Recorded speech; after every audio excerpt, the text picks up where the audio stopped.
បើសិនជាបងប្អូនអត់ទាន់រកជីណាដែលមានសមត្ថភាពបាទធ្វើឲ្យចេញត្រួយបាទឆាប់ចេញការកាន់ក្តាប់បានទេបងប្អូនអាចមកប្រើជាមួយនឹងកញ្ចប់ពណ៌ត្រីដែលជាសាច់របស់អ៊ីស្រាអែលនេះមកបាទអញ្ចឹងចន្ទទីមកកន្លែងនេះគាត់មានបញ្ហាសត្វល្អិតបាទគាត់តាក់ទងមកក្រុមការងារខ្ញុំដើម្បីយកមកបាញ់បាទសត្វល្អិតបូកជាមួយនឹងកញ្ចប់នេះបាទអញ្ចឹងការប្រើប្រាស់វាគឺនៅពេលដែលយើងបាញ់ត្រឹមតែបាទយ៉ាងយូរមួយសប្តាហ៍វាចេញពីលោកមកបាទអញ្ចឹងពណ៌ត្រីនេះ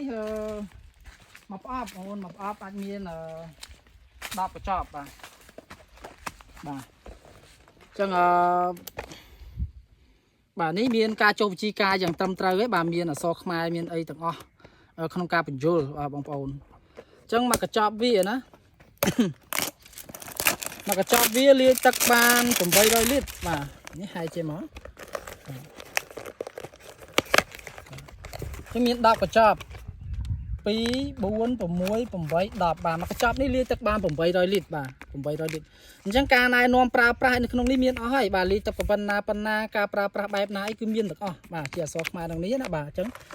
មកប្រអប់នេះអាចលាយទឹកបាន8000លីត្របងប្អូនមកប្រអប់មាន10កញ្ចប់បាទអាចលាយទឹកបាន8000លីត្រអញ្ចឹងយើងបាញ់វាទៅបើសិនជាបាញ់ពីឥឡូវ